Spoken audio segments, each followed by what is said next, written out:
मध्य प्रदेश मौसम ने बदलनी शुरू कर दी है अपनी चाल। कहीं बारिश की आहट, कहीं आंधी का खतरा, तो कहीं गर्मी ने बढ़ाई लोगों की बेचैनी। और अब आपके जिले का सबसे बड़ा मौसम अपडेट लेकर आ चुका है रति एमपी अपडेट। चाहे आप भोपाल, इंदौर, उज्जैन, ग्वालियर, जबलपुर, रीवा, सागर, सतना, छिंदवाड़ा, बालाघाट, शहडोल, सीधी, सिंगरौली, रतलाम, मंदसौर, धार, खरगोन, खंडवा, बैतूल, विदिशा, रायसेन, सीहोर, शिवपुरी, मुरैना, भिंड, दतिया, छतरपुर, टीकमगढ़, पन्ना, दमोह, कटनी, नरसिंहपुर, मंडला, डिंडोरी, उमरिया, अनूपपुर, देवास, नीमच और पूरे मध्य प्रदेश के हर गांव और हर शहर तक मौसम की सबसे सटीक जानकारी के लिए अभी सब्सक्राइब करें रति एमपी अपडेट को। कमेंट में अपने जिले, गांव, शहर का नाम जरूर लिखें। मध्य प्रदेश में इस समय बारिश ने एक बार फिर जोर पकड़ लिया है और कई जिलों में हालात ऐसे बन रहे हैं जहां खेतों से लेकर शहरों की सड़कों तक पानी का असर साफ दिखाई दे रहा है। मध्य प्रदेश में सक्रिय मजबूत मौसमी सिस्टम के प्रभाव से भोपाल, सीहोर, रायसेन, विदिशा, शाजापुर, राजगढ़, नर्मदापुरम, नरसिंहपुर, मंडला, बैतूल और आसपास के इलाकों में बारिश का दौर तेज हुआ है। कई स्थानों पर कुछ घंटों के भीतर ही भारी पानी गिरा है, जिसके कारण निचले इलाकों में जलभराव, नदी नालों में तेज बहाव और रास्तों पर पानी भरने की स्थिति सामने आई है। मौसम की यह सक्रियता अभी अचानक खत्म होने वाली नहीं है, इसलिए अगले कुछ घंटों में भी उन क्षेत्रों पर नजर रखनी होगी जहां पहले से पानी जमा है। सबसे ज्यादा असर भोपाल और उसके आसपास के इलाकों में दिखाई दिया है। लगातार बारिश से शहर के कई हिस्सों में पानी भर गया है, सड़कों पर आवागमन प्रभावित हुआ है और कुछ स्थानों पर पेड़ गिरने से भी परेशानी बढ़ी है। भारी बारिश की स्थिति को देखते हुए भोपाल में स्कूल बंद रखने का आदेश भी जारी किया गया है। वहीं केरवा जलाशय में करीब 3 फीट, जबकि कलियासोत और कोलार में करीब 1-1 फीट पानी बढ़ने की जानकारी सामने आई है। इसका मतलब यह है कि लगातार बारिश का असर अब केवल सड़कों तक सीमित नहीं है, बल्कि राजधानी के जलस्रोतों में भी दिखाई देने लगा है। सीहोर में बारिश की तीव्रता काफी ज्यादा रही है। श्यामपुर में करीब 5 घंटे के दौरान 8 इंच से अधिक और सीहोर में लगभग 7 इंच बारिश दर्ज की गई। इसके कारण कई रास्तों पर पानी भर गया और कुछ गांवों के मकानों तक पानी पहुंचा। रायसेन, शाजापुर और विदिशा में भी तेज बारिश के कारण निचले इलाकों में जलभराव की स्थिति बनी है। शाजापुर में कुछ घंटों के भीतर करीब 4 इंच बारिश दर्ज की गई, जबकि राजगढ़ में भी अच्छी बारिश हुई। ब्यावरा क्षेत्र में रेलवे अंडरपास में पानी भरने के कारण कई गांवों का संपर्क प्रभावित हुआ है। यानी इस समय मध्य प्रदेश में बारिश का असर केवल एक संभाग तक सीमित नहीं है, बल्कि मध्य और पश्चिमी हिस्सों के कई जिलों तक इसका दायरा फैला हुआ है। नर्मदापुरम में भी तेज बारिश का असर देखने को मिला है। इसके अलावा नरसिंहपुर, गुना, उमरिया, टीकमगढ़, मंडला और सागर में भी अच्छी बारिश दर्ज हुई है। पिछले 24 घंटों में भोपाल में लगभग 7 इंच, नर्मदापुरम में 5 इंच, रायसेन में करीब 5 इंच, राजगढ़ और शाजापुर में 4.5 इंच तथा सीहोर में करीब 4 इंच बारिश दर्ज की गई। नरसिंहपुर में 3 इंच से अधिक, गुना में करीब 3 इंच और उमरिया, टीकमगढ़, मंडला तथा सागर में भी अच्छी बारिश हुई। बैतूल, रीवा, छिंदवाड़ा, बालाघाट, दमोह, उज्जैन, जबलपुर, छतरपुर, सिवनी, इंदौर, शिवपुरी, धार, सीधी और रतलाम में भी बारिश का दौर रहा है। अब बात करते हैं उन इलाकों की जहां बारिश सिर्फ राहत नहीं बल्कि सावधानी का कारण भी बन रही है।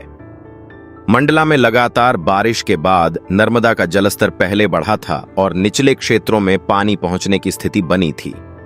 फिलहाल जलस्तर नीचे आने की जानकारी है, लेकिन छोटा पुल अभी भी पानी में डूबा हुआ है। उमरिया में जोहिला बांध के गेट खोलकर पानी छोड़ा गया है। ऐसे में नदी और बांध के आसपास रहने वाले लोगों को अचानक बढ़ते जलस्तर से सावधान रहना जरूरी है। शाजापुर के कुछ इलाकों में नालों का पानी सड़कों और घरों तक पहुंचा है, जबकि बैतूल में भी बारिश का दौर आगे बने रहने की संभावना बताई गई है। अब सवाल है कि आखिर मध्य प्रदेश में बारिश इतनी सक्रिय क्यों हुई है। इसके पीछे सक्रिय मानसूनी सिस्टम की भूमिका है। मौजूदा सिस्टम के कारण मध्य प्रदेश के ऊपर नमी का प्रवाह बढ़ा है और वातावरण में पर्याप्त नमी मिलने से बादल तेजी से विकसित हो रहे हैं। यही वजह है कि कहीं कुछ घंटों में भारी बारिश हो रही है तो कुछ जिलों में मध्यम बारिश और कई स्थानों पर रुक रुक कर बौछारें पड़ रही हैं। इसलिए पूरे प्रदेश के लिए एक जैसा मौसम बताना सही नहीं होगा। बारिश का सबसे ज्यादा प्रभाव उन इलाकों में दिखाई देगा जहां सिस्टम की नमी और स्थानीय बादल एक साथ सक्रिय होंगे। तो दोस्तों, जैसा कि हमने मौसम की पिछली खबर में आपको बताया था कि मध्य प्रदेश में बारिश का दौर बना हुआ है। अब इसी मौसम अपडेट को आगे बढ़ाते हुए बात करते हैं 11 अगस्त से आने वाले दिनों के मौसम की। यानी अब जानते हैं कि 11 अगस्त के बाद मध्य प्रदेश में बारिश का सिस्टम कमजोर होगा या फिर एक बार फिर से मानसून जोर पकड़ने वाला है। 11 अगस्त से मौसम में एक बार फिर हलचल देखने को मिल सकती है। मौसम विभाग के अनुसार 11 अगस्त को पश्चिमी मध्य प्रदेश के कुछ हिस्सों में भारी बारिश की संभावना बनी हुई है। यानी जिन इलाकों में बारिश पहले से हो रही है वहां अगले दिन भी बारिश की गतिविधियां जारी रह सकती हैं। कई जगहों पर बादल छाए रहेंगे और गरज चमक के साथ बारिश देखने को मिल सकती है। अब सबसे महत्वपूर्ण बात आती है 12 अगस्त की। 12 अगस्त को बारिश की गतिविधियों में कुछ उतार चढ़ाव देखने को मिल सकता है। प्रदेश के कई हिस्सों में हल्की से मध्यम बारिश हो सकती है, जबकि कुछ स्थानों पर तेज बारिश के दौर भी बन सकते हैं। इस दौरान स्थानीय मौसम तंत्र के कारण एक जिले में ज्यादा बारिश और दूसरे जिले में कम बारिश देखने को मिल सकती है। लेकिन दोस्तों, असली बदलाव इसके बाद देखने को मिल सकता है। मौसम विभाग ने बताया है कि 13 अगस्त के आसपास उत्तर बंगाल की खाड़ी और उससे लगे पश्चिम बंगाल तथा बांग्लादेश के तटवर्ती इलाकों में एक नया कम दबाव का क्षेत्र बनने की संभावना है। अगर यह मौसम तंत्र विकसित होकर पश्चिम उत्तर पश्चिम दिशा में आगे बढ़ता है तो इसका असर मध्य भारत के मौसम पर भी पड़ सकता है। यानी 13 अगस्त के बाद मध्य प्रदेश के मौसम पर एक नए सिस्टम की नजर रहेगी। अब बात करते हैं 13 अगस्त से आगे की। पूर्वी मध्य प्रदेश में बारिश की गतिविधियां फिर बढ़ सकती हैं। कुछ इलाकों में लगातार बादल छाने और बारिश होने की संभावना बन सकती है। खासकर पूर्वी हिस्सों में मानसून की सक्रियता पर नजर रखना जरूरी होगा। इसके बाद 14 और 15 अगस्त के आसपास भी प्रदेश के कई हिस्सों में बारिश का दौर बना रह सकता है। हालांकि पूरे मध्य प्रदेश में एक जैसी बारिश नहीं होगी। कहीं हल्की बारिश होगी तो कहीं मध्यम और कुछ स्थानों पर तेज बारिश भी हो सकती है। अब सवाल है कि क्या बारिश पूरी तरह खत्म होने वाली है? तो ऐसा कहना अब भी सही नहीं होगा, क्योंकि मध्य प्रदेश में मानसून की गतिविधियां मौसम तंत्र के हिसाब से बदलती रहती हैं।